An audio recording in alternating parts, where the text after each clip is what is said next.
So hello भाई लोग, कैसे हो आप सभी लोग। Welcome back to my channel AGNM videos.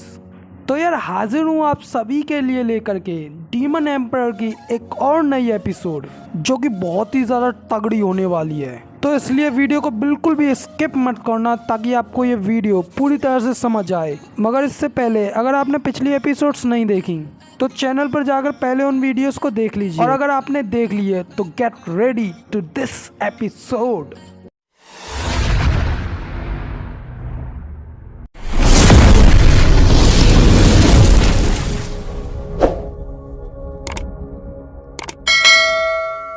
तो इस एपिसोड की स्टार्टिंग में जूफेंग पीछे की ओर देखता है और कहता है कि आखिरकार 7 फैमिलीज भी यहाँ पर आ चुकी हैं। फिर हमें 7 फैमिलीज का सीन दिखाया जाता है, जो कि सामने से आ रही होती हैं। थोड़ी देर बाद ही 7 फैमिलीज काफी करीब आ जाती हैं, जिसमें कि हेयू टावर की लड़कियां सबसे पीछे होती हैं और उनके आगे जिनवू मेंशन के लोग होते हैं, और उनके साइड में क्यालनान पवेलियन, मेडिसन फैमिली, योमिंग वैली और भी 2 फैमिलीज होती हैं। लेकिन उन सब के आगे होती है हांगफू फैमिली, यानी कि इंपीरियल फैमिली।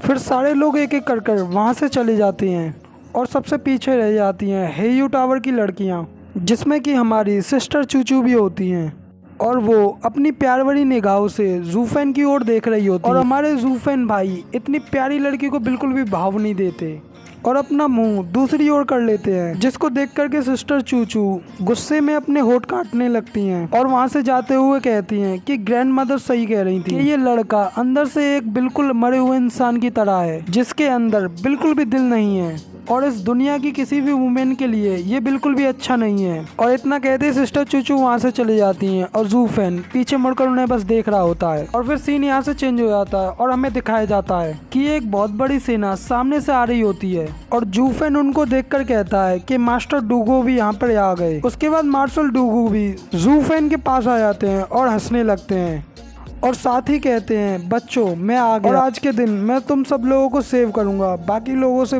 प्रोटेक्ट करके। और मैं देख रहा हूँ तुम लोगों ने तो अपनी तैयारी पहले से ही बहुत अच्छी तक कर रखी है। तुम्हारे साथ तो रेडिएंट स्टार लेवल के 10 गार्ड्स भी हैं, और इसलिए अब मुझे चिंता करने की कोई जरूरत नहीं है। फिर जूफेंग पूछता है कि मार्शल क्या आप भी इस बैटल में प्रेजेंट होंगे, और मार्शल आगे जाते हुए उसे जवाब देते हैं हाँ बिल्कुल मैं वहाँ पर प्रेजेंट हूँगा। और कहते हैं ठीक एक दिन पहले मुझे हुआंगफू किंग टियान का इरादे के बारे में पता चला कि उसके इंटेंशन तुम्हारे लिए कितने ज़्यादा बुरे हैं, और मुझे डर था कि तुम उसके जाल में फंस ना जाओ, इसलिए मैं साइड से सब कुछ देख रहा था। लेकिन मुझे क्या पता था कि तुम दोनों मॉन्स्टर एक ही कपड़े के 2 कटे हुए हिस्से हो। यानी कि उनके कहने का मतलब ये था कि वो दोनों बुराई करने में बिल्कुल एक जैसे हैं, कोई भी किसी से कम नहीं। और इतना कहते ही मार्शल डूगो वहाँ से हंसते हुए चले जाते हैं। फिर जूफेन भी पीछे की ओर मुड़ जाता है और कहता है चलो अब टाइम आ गया है कि हम भी आगे बढ़ें। और फिर वो सारे लोग मिलकर एक संग आगे की ओर बढ़ने लगते हैं। सबसे पहले तो वो हेयू टावर की फैमिली को पीछे छोड़कर आगे की ओर निकलते हैं। हेयू टावर की लड़कियां लू फैमिली को आगे जाते हुए देखकर उन्हें घूरने लगती हैं, और साथ ही भीड़ में खड़े सारे लोग लू फैमिली को आगे बढ़ते हुए देख कि लू फैमिली कोई भी बड़ी फैमिली नहीं, वो एक 7th बड़ी फैमिली में से एक बन। आज वो 7th फैमिली के सामने खड़ी है, और वो भी उनके बराबर में। और साथ ही ये 7th बड़ी फैमिली को डायरेक्ट फाइट में चैलेंज कर रहे हैं। क्या ऐसा सच में हो सकता है कि ये लोग ये सब संभालने में कामयाब हो जाएं? और तभी इंपीरियल फैमिली का सीन दिखाते हैं। उनमें से एक एल्डर जूफेन को देखता है और कहता है कि जूफेन ने 7th फैमिली के एक एल्डर को मार दिया, और वो भी 7th फैमिली की पोजीशन को हासिल करने के लिए। क्या ये सही है? मगर इधर इंपीरियल गेट के हेड मास्टर होंगफू किसी की ओर देख रहे होते हैं, और तभी सामने की ओर से आवाज आती है ओ तो तुम बहुत जल्दी ऊपर की ओर आ गए। फिर हमें दिखाया जाता है कि सामने यूजी जेंगफेंग और उसके दोनों गार्ड यिंग और यांग खड़े होते हैं। और मास्टर यूजी फिर से कहते हैं कि तुम इतने ऊपर तो आ गए हो, लेकिन अंत में तुम उनकी सारी इच्छाओं का पालन करते हो। फिर होंगफू उसकी बातें सुनकर मार्शल से कहता है कि ये गीजियार यहाँ पर क्या कर रहा है, आखिर इसको यहाँ पर किसने बुलाया है। और फिर जूफेंग भी मुड़ता है और यूजी जेंगफेंग की ओर देखने लगता है। यूजी जेंगफेंग आगे की ओर बढ़ता है और आगे जाकर रुक जाता है और कहता है वो कहता है कि मैं यहाँ पर एक अनवांटेड कंट्रीब्यूट के रूप में आया, मगर यहाँ पर दो पीपल हैं जिन्हें मैं बिल्कुल भी देखना नहीं चाहता, जिनमें से एक किंग चेंग फेंग है। और इतना कहते ही वो थोड़ी सी आगे बढ़ता है और जू फेंग के सामने जाकर खड़ा हो जाता है और जू फेंग से कहता है, क्या तुमने मेरी इस बात से कुछ समझा? और मैं तुम्हें बता दूं कि तुम तूफान से दूर जा रहे हो। यूजी चेंग फेंग की बातें सुनकर सभी लोग बहुत ज्यादा हैरान हो जाते हैं और कहते हैं, क्या लू फैमिली चारों पिलर्स में से एक, और वो भी फर्स्ट पिलर, किंग यूजी चेंग फेंग के साथ मिली हुई है? वो सारे लोग ये सब सोच ही रहे होते हैं और इधर होंग फैमिली का एक एल्डर कहता है कि एस्टर लॉर्ड, आप परेशान ना हो, जू चेंग फेंग डुगू चेंग चियान से बिल्कुल अलग है। वो काफी समझदार है और यहाँ तक कि वो लू फैमिली के करीब आना चाहेगा तो ये सब सिर्फ जू फेंग की वजह से ही होगा। एक बार जू फेंग इस पिक्चर से अलग हो जाए तो वो सारे लोग एक कच्ची ईंट की दीवार की तरह नीचे गिर जाएंगे। मगर इस समय हमें इस पैरामाउंट की एसोटेरिक डिबेट को इम्पोर्टेंस देनी है, उस पंग डेड को रोकने के लिए। और फिर वो मास्टर कुछ सोचता है और जियान की ओर देखते हुए कहता है कि केवल वही है जो इस बार जीतने वाला है। और इधर जू फेंग यूजी चेंग फेंग से पूछता है कि प्राइम मिनिस्टर, आप ये कैसे जानते हो कि हम लोग अभी तक तूफान की नजरों में नहीं आए हैं? फिर चेंग फेंग जू फेंग की बातों को सुनकर उसका जवाब देता है और कहता है, मैं ट्रस्ट करता हूँ तुम्हारे जजमेंट पर, और ये तब तक ठीक है जब तक तुम इसमें कोई जबरदस्ती नहीं करते हो। और साथ ही मैं उस दिन को देखने के लिए बहुत ज्यादा उत्सुक हूँ जिस दिन तुम स्टुअर्ट जू फेंग अपने इरादों में कामयाब हो जाओगे। फिर जू फेंग उसकी बातों को एडमायर करता है। उसके बाद वो तीनों ऊपर की ओर मास्टर डूगो के पास चले जाते हैं और मार्शल डूगो के सामने खड़े होकर कहते हैं कि ओल्ड मार्शल, कि प्लीज़ मेरे लिए ये सब ज़्यादा हार्ड मत करना। फिर मार्शल डूगो उससे कहते हैं, नहीं मैं ऐसा नहीं कर सकता, आखिरकार तुम हमारे एम्पायर के एक हॉनरेबल यानी कि सम्माननीय प्राइम मिनिस्टर हो। तुम खुद आओ और नेचुरल इस ग्रैंड एसोटेरिक डिबेट को दे। फिर जेंग फेंग मार्शल से कहता है, हाँ मार्शल इतने ज़्यादा कठोर ना बने।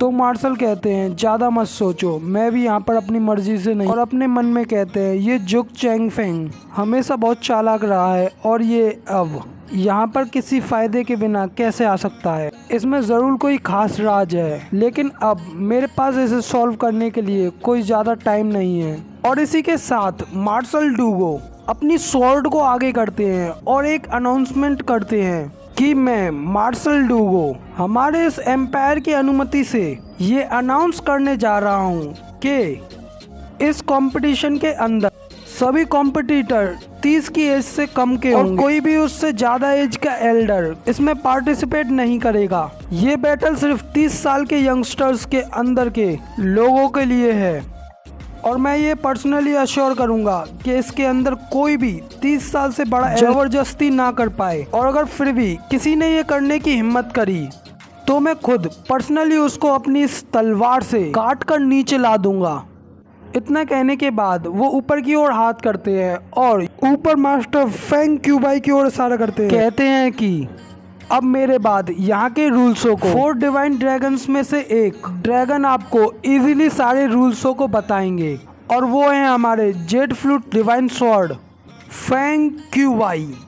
फिर फेंग अपने हाथ में 5 बड़े बड़े क्रिस्टल आसमान में लाते हैं जो कि 2 गोल्डन, 1 रेड, 1 ग्रीन, 1 ब्लू होता है। फिर वो उन क्रिस्टल्स को जमीन की ओर फेंकते हैं और वो क्रिस्टल्स जाकर के अर्थ लेवल की टेलीपोर्टेशन अरे के पास जाकर के पांचों ओर अपनी जगह पर फिट हो जाते और वो अरे एक्टिवेट होने लगती है। उसके बाद यूजी चेंग फेंग उसे देखते हैं और बताते हैं कि ये स्टोन्स 8th ग्रेड की army transfer elementary national stones हैं। फिर फेंग क्यूबाई भी नीचे की ओर उतर जाते हैं और कहते हैं, तुम बिल्कुल ठीक कह रहे हैं, ये विरासत सदियों से रॉयल फैमिली के पास है और पीढ़ी दर पीढ़ी ये उनको विरासत में मिलती है। और आसमान में एक स्टार बनाते हुए कहते हैं जो कि ये है नेशनल एलिमेंट्री स्टोन्स। फिर नेक्स्ट सीन में हमें दिखाया जाता है कि उस ग्रीन स्टोन की लाइट के आगे एक 3 आंखों वाला नीला टाइगर नजर आता है और राउल करते हुए खतरनाक तरीके से चिल्लाता है।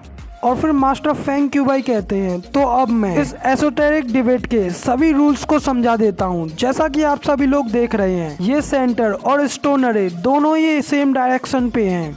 तुम सभी लोगों को सिंपली इस सेंटर अरे से स्टार्ट करना है और फिर मैं तुम्हें तुम्हारी फाइनल बैटल की जगह पर पहुंचा दूंगा। लेकिन लौटने का रास्ता सिर्फ इन नेशनल एलिमेंट्री स्टोन से ही होता है। बातचीत करने लगते हैं और उनमें से एक कहता है कि इन स्टोन्स के पास कोई भी टेलीपोर्टेशन अरे नहीं है, तो फिर हम वहां से वापस कैसे आएंगे। फिर दूसरा कहता है कि मैं कुछ भी नहीं समझ। उसके बाद फेंग क्यूबाई कहते हैं कि ये 5 एलिमेंट्री नेशनल स्टोन्स एक वन वे डोर है, यानी कि एक तरफा रास्ता है, पर फाइनल बैटल लोकेशन यहाँ पर है, जिसे एक्टिवेट करने के लिए ना सिर्फ तुम्हें इन स्टोन्स को ढूंढना होगा बल्कि उनके साथ इन चाबियों को भी ढूंढना होगा। इसका मतलब ये दोनों चाबियां यिन एंड यांग से बनी हुई हैं, जिनको कि आपको एक साथ ज्वाइन करना होगा और फिर आपके अरे बनाने के तरीके से आपको रैंकिंग मिलेगी। मास्टर फेंग की बात सुनकर इंपीरियल गेट का लड़का कहता है, हाँ ये तो काफ़ी आसान लगता है। और फिर मास्टर फेंग कहते हैं, हाँ बिल्कुल आसान। हालांकि आप सब लोग जब जानेंगे कि आपकी फाइनल बैटल कहाँ है तो शायद आप ऐसा ना कह पाएँ। और हल्की सी स्माइल करते हुए कहते हैं, इस टाइम जहाँ बैटल होने जा रही है वो जगह है बीस्ट किंग माउंटेन। और बीस्ट किंग माउंटेन की सुनकर सभी लोगों के तोते उड़ जाते हैं, हैरान परेशान हो जाते हैं और उनकी बुरी तरीके से फट जाती है। और इसी के साथ ये वाला एपिसोड भी यहाँ पर कंप्लीट हो जाता है। और अगले 2 एपिसोड जो कि सैटरडे को रिलीज होने वाले हैं, असली बैटल फाइट को देखेंगे और देखेंगे कि जू कैसे उस फाइट को जीतता है। और इसी के साथ अगर आपको ये वाली वीडियो पसंद आई हो तो यार लाइक कर देना और साथ ही कमेंट करके बताना कि ये वीडियो आपको कैसी लगी। और सबसे ज़्यादा मेन थिंग, अगर यार आप चैनल पर नए हो तो यार क्या ही कर रहे हो, जाओ और सब्सक्राइब के बटन को ठोक डालो और घंटे को बजाना मत भूलना, ताकि हमारी आगे की सारी वीडियोस आप तक समय से पहुंचती रहें। और इसी के साथ मैं मिलता हूं आपसे अगली वीडियो में, तब तक के लिए टाटा बाय बाय, फिर मिलते हैं।